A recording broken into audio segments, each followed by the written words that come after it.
A live-action Star Wars show has come and gone, and I can't bring myself to watch it. For a number of reasons, actually. Firstly, I have this ick about streaming shows. They often take a singular idea and stretch it to death in order to fit 8 episodes. I call this streaming syndrome. In those 8 episodes, there's very, very little to do, which means there's a lot of padding, and runtime padding is boring. And I hate wasting my time. The writers don't know how to make each episode feel satisfying on its own, and so they draw things out to eat the clock. Creatives care more about hitting runtime rather than telling a compelling story. Or they're just incapable of telling interesting stories now. The next part is another facet of that satisfaction as a viewer. Disney Plus content is not satisfying in its conclusions. Many of these shows are written from a place of not having enough content to make the initial 8 episodes, but then they end on a cliffhanger, requiring more seasons to tie up the many loose ends that the initial show opened with. Here's a list of shows that fit the criteria I've discussed: The Acolyte, Book of Boba Fett, Obi-Wan Kenobi, Ahsoka, WandaVision, Loki, Ms. Marvel, She-Hulk, Agatha All Along, Knuckles on Paramount, Echo, and that's already a lot, but I could go on. There are a lot more. So when I see this Skeleton Crew show, which we know is made for kids, and it's not getting a sequel, and it's supposedly inconsequential to the overall Star Wars plot, and it's going to be week to week to week of little happening and nothing satisfying taking place, why would I watch it? Why would I waste my time? Let us also take into account the fact that Ahsoka was offensively terrible. Not offensive in that I felt triggered or I was personally attacked, right? No, it was a waste of our time. Ahsoka Season 1 only serves as a setup for more shows and more waiting in real life time before something satisfying takes place at all. There is not a damn thing satisfying about Ahsoka. In many ways, Ahsoka is a worse show than The Acolyte. The Acolyte is offensive because it's not satisfying and it does irreparable damage to the Star Wars lore. But Ahsoka makes a different mistake of having nothing to say. The Acolyte had a lot to say. Much of it didn't go anywhere. Much of it was terrible. It ended on a cliffhanger, but there was still something there.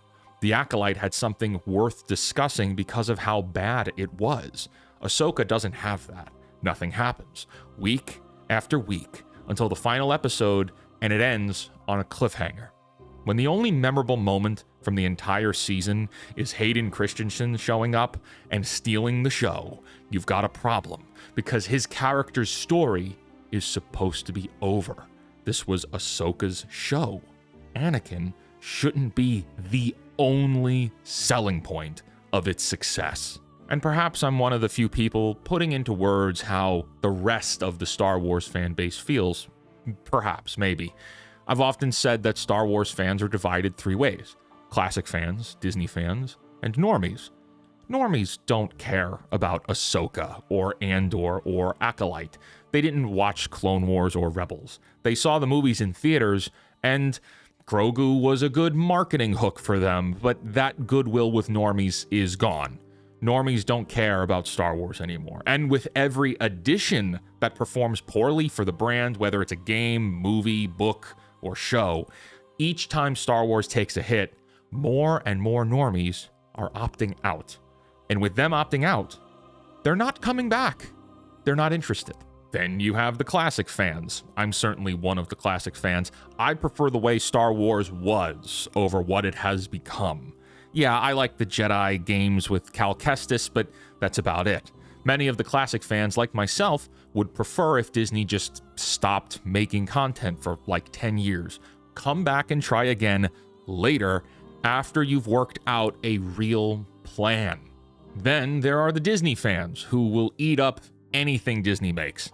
Disney fans used to think that they had the majority market share hold in Star Wars viewership, but even Disney fans are not watching anymore because they're bored.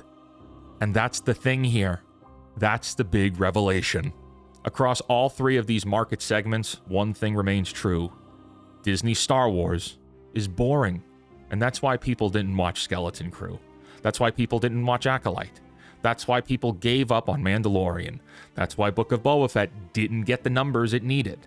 It's not even about discussing what's good versus what's bad anymore. It's boring now. Star Wars is boring. People don't care when things are boring. They have no reason to be emotionally invested. You've taken the life out of this thing that used to be beaming with energy. I had thought of reviewing Skeleton Crew and making a video about it here, but with respect, I'm not going to waste my time, and I'm not going to waste your time talking about it.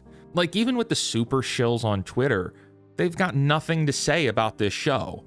Sure, some of them are raging, as they always do, about how amazing it was and how much they loved it and they're going to miss it and they're so sad, but just like with any of these degenerates, they can never articulate why.